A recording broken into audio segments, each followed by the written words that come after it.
Assalamualaikum warahmatullahi wabarakatuh. Hai teman-teman, kembali lagi bersama saya. Nah, pada kesempatan kali ini kita akan masuk ke bab 7, yaitu mengenai Internet Gateway. Nah, pada bab 7 ini kita akan mempelajari beberapa materi, diantaranya yang pertama ada pengenalan Internet Gateway, kemudian tahapan konfigurasi NAT, kemudian ada tahapan konfigurasi WAN, dan konfigurasi WAN dengan metode DHCP client, dan juga lain sebagainya. Nah, sekarang kita masuk ke materi yang pertama, yaitu mengenai pengenalan Internet Gateway. Oke, kita masuk ke materi yang pertama, yaitu mengenai pengenalan Internet Gateway. Nah, di sini ada topologi yang akan kita gunakan ke depannya, di mana di sini ada 5 PC client, kemudian ada 1 switch, kemudian dengan vendor Cisco, kemudian di sini ada 1 router atau 1 mikrotik yang terhubung ke ISP atau internet. Jadi konsepnya di sini di mana network environment kita dapat mengakses internet baik dari sisi router maupun sisi klien. Oke, di sini teman-teman bisa buka Pinet Lab-nya. Nah, kemudian di sini untuk mikrotiknya saya sudah rubah hostname-nya menjadi RPKela. Nah, di sini teman-teman bisa tambahkan switch dan 1 switch ya teman-teman. Kemudian teman-teman bisa tambahkan 5 VPC dan di sini untuk hostname-nya sudah saya urutkan dari VPC 1, kemudian VPC 2, kemudian VPC 3, VPC 4 dan juga VPC 5. Nah, untuk topologinya di sini saya sudah buat ya teman-teman. Jadi teman-teman tinggal mengikuti saja. Nah, jadi nanti goalsnya itu PC-PC ini dapat diakses ke internet melalui router mikrotiknya ya teman-teman. Oke, kita masuk ke materi yang kedua, yaitu mengenai tahapan konfigurasi pada Internet Gateway. Nah, di sini pada tahapan konfigurasi ini ada 3 tahapan. Yang pertama ada WAN, yaitu Wide Area Network, yaitu merupakan cakupan dari mikrotik ke ESP. Kemudian yang kedua ada LAN, yaitu Local Area Network, merupakan cakupan router ke klien. Kemudian ada NAT, yaitu Network Address Translation, yaitu merupakan berfungsi untuk mentranslate IP private client ke IP public sehingga dapat mengakses internet. Nah, jadi syarat untuk internet itu sendiri merupakan menggunakan IP public ya teman-teman. Nah, nantinya pada konfigurasi WAN kita akan melakukan yaitu DHCP client, ISP memberikan DHCP client, kemudian ada melakukan IP address, kemudian gateway, DNS, dan juga manual. Nah, kemudian pada konfigurasi LAN kita akan melakukan konfigurasi IP address yang mengarah ke klien atau ke PC, kemudian konfigurasi DHCP server. Nah, untuk konfigurasi NAT kita akan melakukan chain, out interface, dan juga action. Oke, kita masuk ke materi yang ketiga, yaitu mengenai konsep konfigurasi WAN, di mana WAN itu kepanjangan dari Wide Area Network ya teman-teman. Nah, yaitu merupakan hubungan antara mikrotik ke ISP. Nah, di mana pada konfigurasi WAN ini terdapat 2 metode, yaitu metode DHCP client dan juga DHCP manual atau statik. Nah, apa sih bedanya? Pada perbedaan, kalau DHCP client itu dilakukan apabila ISP telah menyediakan DHCP server, dan DHCP manual atau statik dilakukan apabila ISP tidak menyediakan DHCP server. Namun kalau ISP tidak menyediakan DHCP server, maka secara terpaksa kita harus melakukan metode yang namanya DHCP manual atau statik, yaitu DHCP dilakukan apabila ISP tidak menyediakan DHCP server. Jadi kalau yang DHCP client itu nanti kita akan mendapatkan IP secara otomatis, sedangkan DHCP manual itu kita harus mengkonfigurasikannya secara manual. Oke, kita masuk ke materi yang keempat, yaitu mengenai konfigurasi WAN dengan metode DHCP client. Jadi, kita akan melakukan konfigurasi WAN secara DHCP client pada router mikrotik kita, maupun secara GUI ataupun CLI. Nah, di sini kita konfigurasikan terlebih dahulu secara terminalnya di Pinet Lab. Di sini kita nyalakan terlebih dahulu router mikrotiknya di sini. Oke, di sini udah muncul terminalnya. Di sini kita login dulu dengan admin. Passwordnya kita enter saja. Kemudian Ctrl+C. Lalu di sini kita bisa cek dengan IP DHCP client print ya teman-teman. Di sini kita bisa enter. Nah, oke, di sini saya mendapatkan IP 192.168.232.165, di mana ini IP DHCP client yang kita miliki pada router Mikrotik kita. Nah, di sini kita bisa mulai dengan menghapus IP DHCP-nya terlebih dahulu. Nah, di sini caranya kita masuk ke IP DHCP client dulu. Kemudian di sini kita coba print. Nah, ini masih ada ya teman-teman. Nah, kemudian jika kita print detail, nah maka di sini sudah muncul ya teman-teman 192.168.232.165. Kemudian untuk gateway-nya yaitu 192.168.232.2. Kemudian di sini kita coba print. Nah, ini IP 192.168.232.165 itu berada pada Ether 1 dengan number 0 ya teman-teman. Jadi untuk menghapusnya kita menggunakan number. Di sini cara menghapusnya yaitu remove number 0 ya teman-teman. Kemudian di sini kita bisa enter. Kemudian kita coba print. Nah, oke, di sini IP-nya sudah tidak ada ya teman-teman, karena kita sudah menghapusnya. Oke, di sini kita cek dulu dengan interface print. Oke, di sini kita mempunyai 4 interface ya teman-teman. Kemudian untuk konfigurasi lainnya dengan perintah yaitu IP DHCP, kemudian client add interface. Misalnya di sini kita mau taruh di interface Ether 1. Kemudian di disable sama dengan no. Kemudian untuk perintahnya seperti ini ya teman. Kemudian di sini kita bisa enter. Lalu di sini kita coba dengan IP address print. Nah, oke, di sini maka IP-nya sudah ada yaitu 192.168.232.165. Nah, kemudian di sini kita coba IP client print. Nah, maka di sini untuk IP-nya juga sudah ada yaitu 192.168.232.165. Nah, kemudian jika kita buka Winbox, nah di sini kita gunakan IP yang kita dapatkan yaitu 192.168.232.165 ya teman-teman. Kemudian di sini kita bisa konekkan. Nah, oke, di sini kita sudah bisa connect ya teman-teman. Kemudian di sini kita bisa cek pada IP, lalu kita bisa cek yang DHCP client.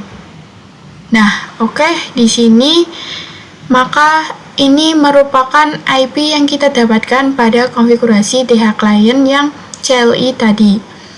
Nah, kemudian bagaimana cara pada Winbox? Nah, caranya sama teman-teman. Di sini kita bisa pergi ke IP, ke DHCP client.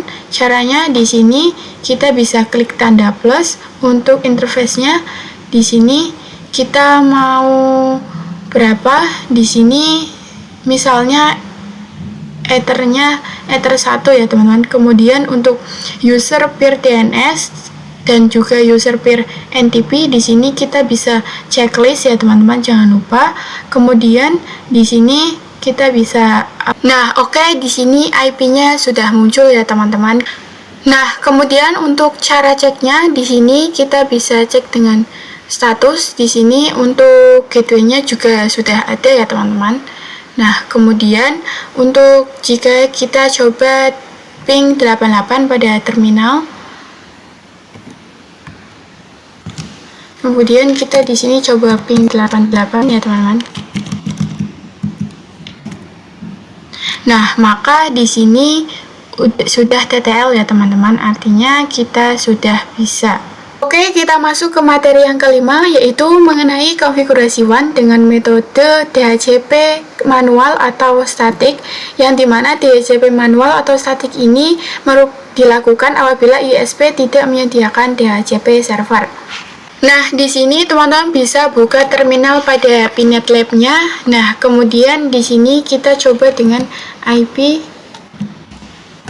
address print di sini. Nah, di sini IP-nya masih ada ya teman-teman.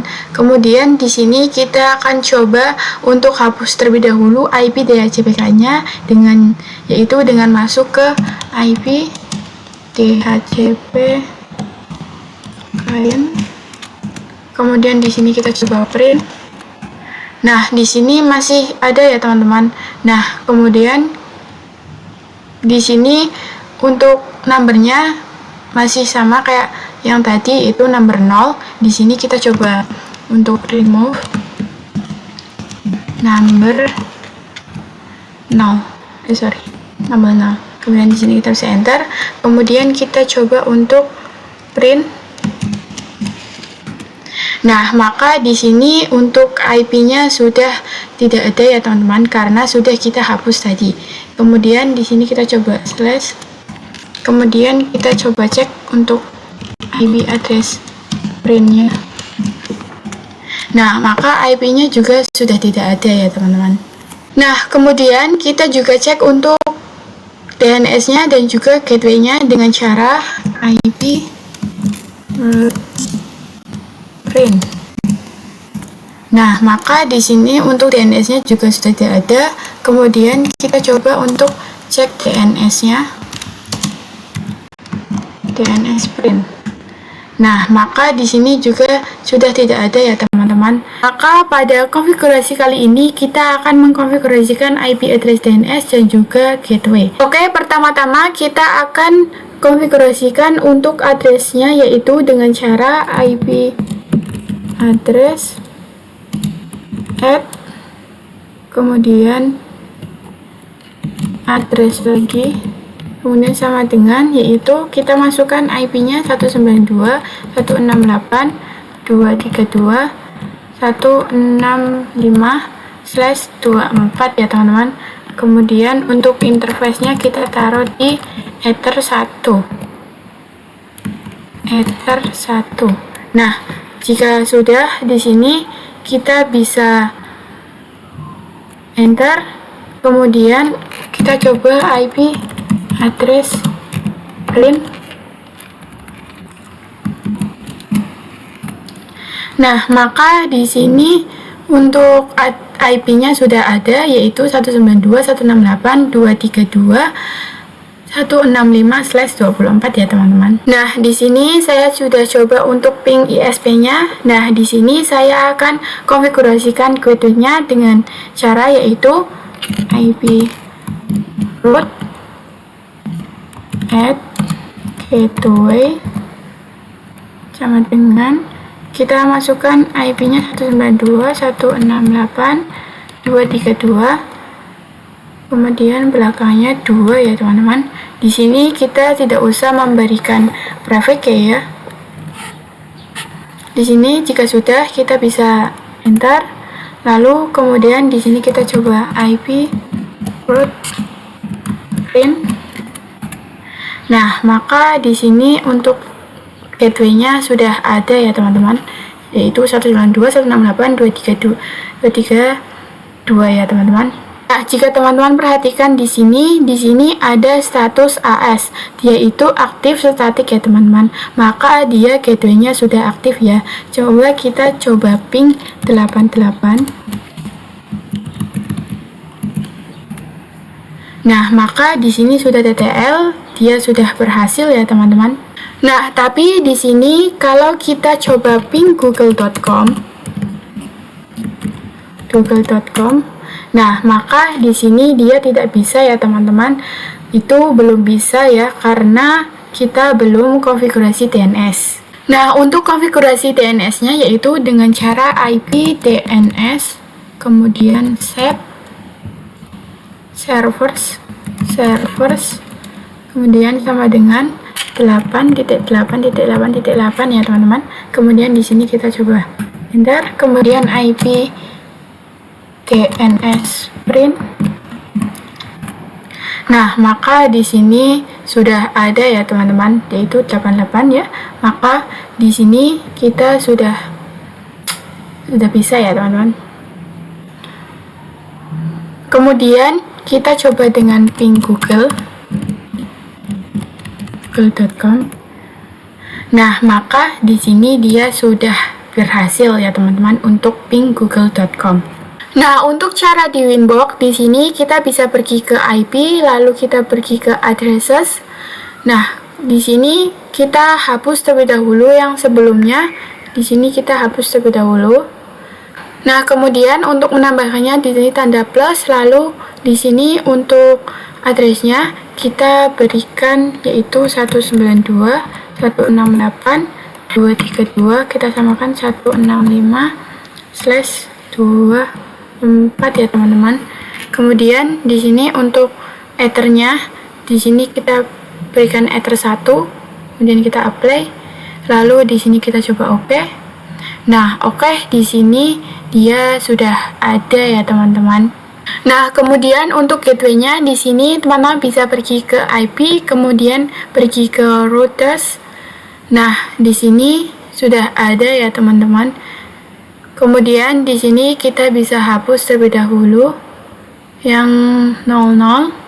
Kemudian di sini kita bisa klik tanda plus. Lalu di sini untuk addressnya kita biarkan saja seperti ini. Kemudian untuk gateway-nya di sini kita isikan dengan 192.168.232.2 di sini tanpa slash ya teman-teman. Kemudian di sini untuk itu kita apply, lalu kita bisa OK. Nah, oke, di sini sudah muncul ya teman-teman, yaitu untuk gateway-nya di sini statusnya sudah AS atau aktif. Nah, kemudian untuk DNS-nya kita bisa pergi ke IP, lalu kita pergi ke DNS. Nah, kemudian untuk serversnya 88 ini biarkan saja dia 88. Kemudian di sini kita bisa apply, lalu kita OK. Nah, kemudian di sini kita bisa cek dengan new terminal. Nah, kemudian di sini kita coba ping 88. Nah, di sini dia sudah TTL ya teman-teman, artinya dia sudah berhasil. Kemudian kita coba juga ping google.com. Nah, di sini juga sudah TTL, itu tandanya dia sudah berhasil. Oke, kita masuk ke materi yang keenam, yaitu mengenai konfigurasi LAN. LAN yaitu Local Area Network, ya, dimana kita akan menghubungkan antara router mikrotik kepada klien, dimana interface yang mengarah ke klien itu adalah Ether 2. Jadi kita nanti akan melakukan DHCP client dan juga DHCP server, dimana pada DHCP client kita akan mendapatkan IP address secara otomatis. Jadi pada topologinya antara router mikrotik ke ESP ini akan menjadi DHCP client, sedangkan dari router ke klien itu akan berubah menjadi DHCP server. Oke, kemudian di sini kita akan konfigurasikan DHCP clientnya. Di sini kita bisa koneksikan terlebih dahulu pada Winbox. Kemudian di sini kita bisa pergi ke IP, lalu addresses. Nah, di sini untuk tambahkannya untuk Ether 2 ya teman-teman. Di sini kita tanda plus, kemudian di sini kita pilih yang Ether 2. Di sini untuk Ether 2 ya teman-teman. Kemudian di sini kita masukkan untuk IP-nya yaitu 192.168.1/24. Nah, di sini kita bisa apply, lalu kita OK. Nah, kemudian di sini Sudah ada ya teman-teman untuk Ether 2-nya. Nah, kemudian kita akan lakukan konfigurasi DHCP server. Di sini kita bisa pergi ke IP, lalu kita pilih yang DHCP server. Kemudian di sini kita bisa pergi ke DHCP setup. Kemudian di sini untuk interface-nya di sini Ether 2 ya teman-teman. Kita ubah menjadi Ether 2. Kemudian kita next. Nah, di sini pastikan bahwa IP-nya itu sudah betul 88. Kemudian di sini kita bisa next. Nah, kemudian di sini kita next lagi. Di sini juga kita next. Kita next lagi. Kita juga next. Nah, kemudian di sini sudah komplit successful ya teman-teman. Di sini kita bisa oke. Oke, di sini kita bisa nyalakan untuk perangkat switch-nya, kemudian di sini kita juga nyalakan untuk PC-PC-nya. Nah, kemudian di sini misalnya kita pergi ke VPC 2, kemudian di sini kita coba untuk show IP.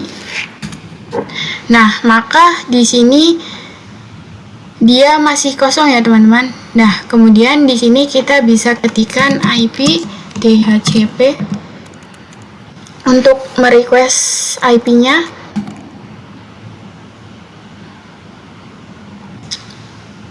Nah, kemudian ini teman-teman bisa lihat di sini ada DORA, ini yang dinamakan proses DORA ya teman-teman. Nah, kemudian di sini dia akan muncul untuk IP-nya yaitu 192.168.232.166. Nah, kita juga sama, kita lakukan hal yang sama pada VPC 1 sampai VPC 5. Di sini IP DHCP.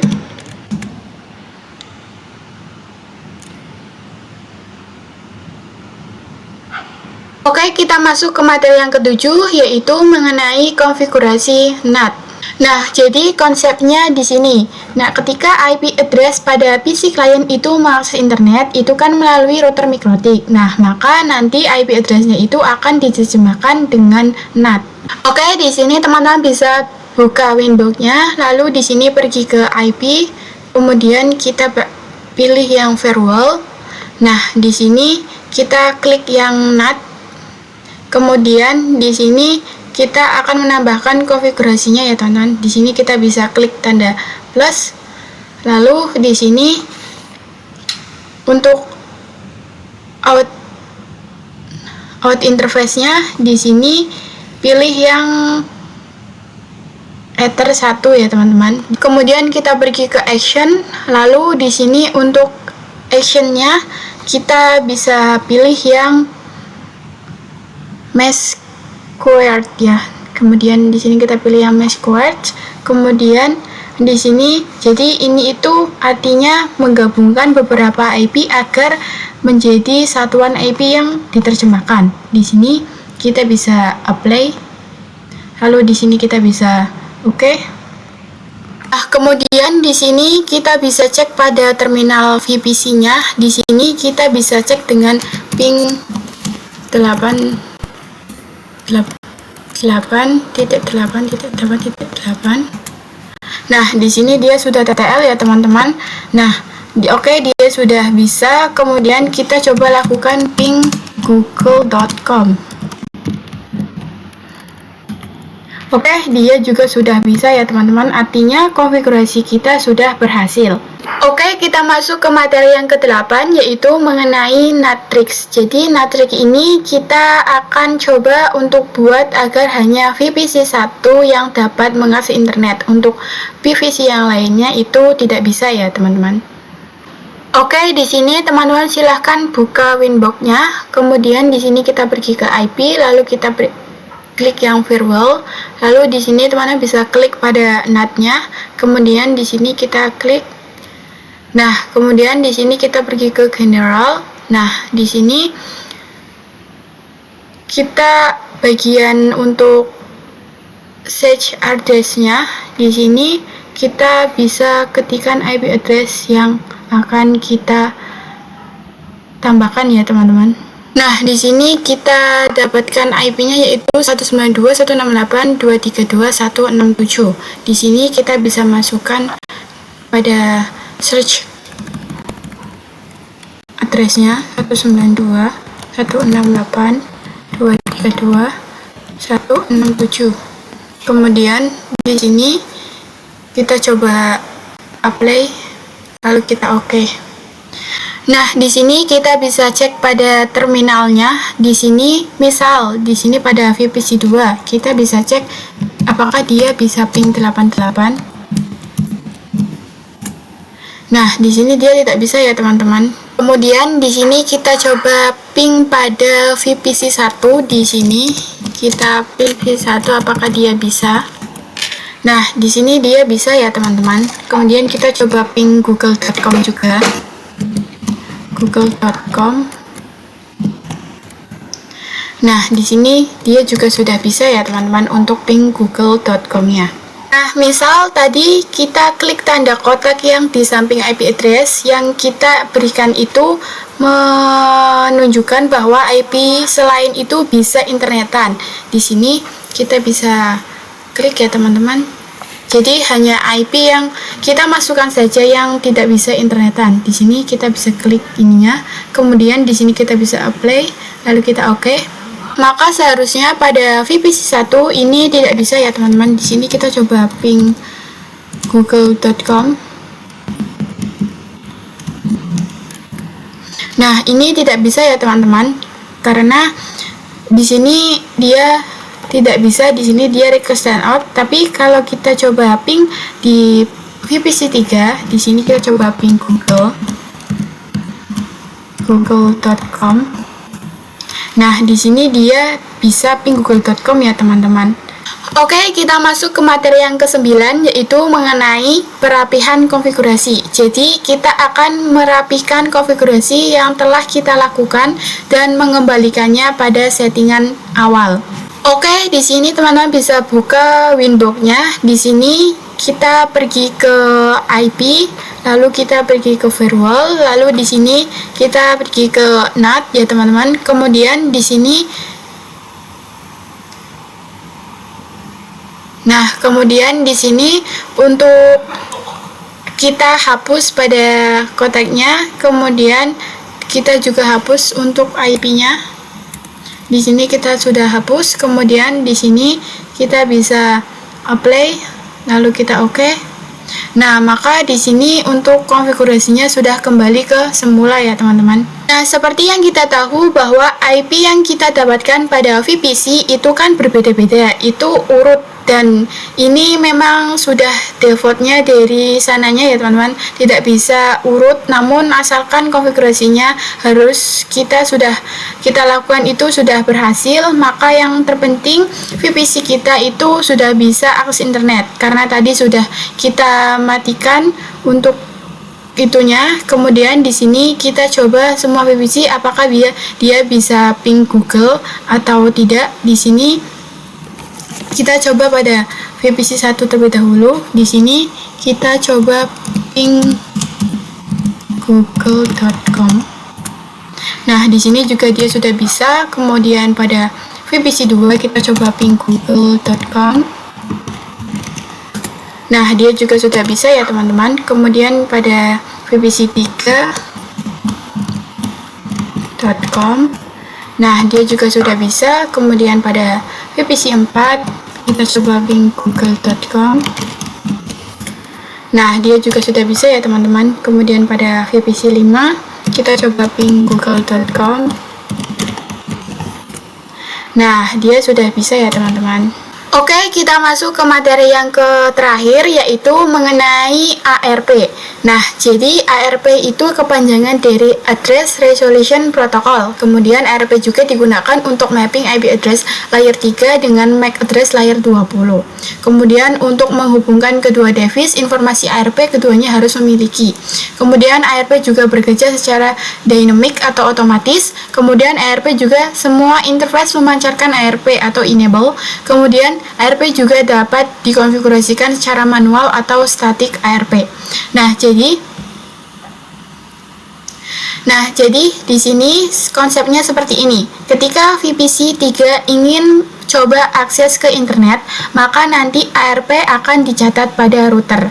Nah, ARP itu sendiri dicatat ketika ada paket yang masuk ataupun keluar dari router, baik melalui Ether 1 ataupun Ether 2. Itu akan dicatat pada router tersebut. Nah, untuk caranya di sini teman-teman bisa buka Winbox-nya, kemudian pergi ke menu IP, lalu kita pergi ke ARP.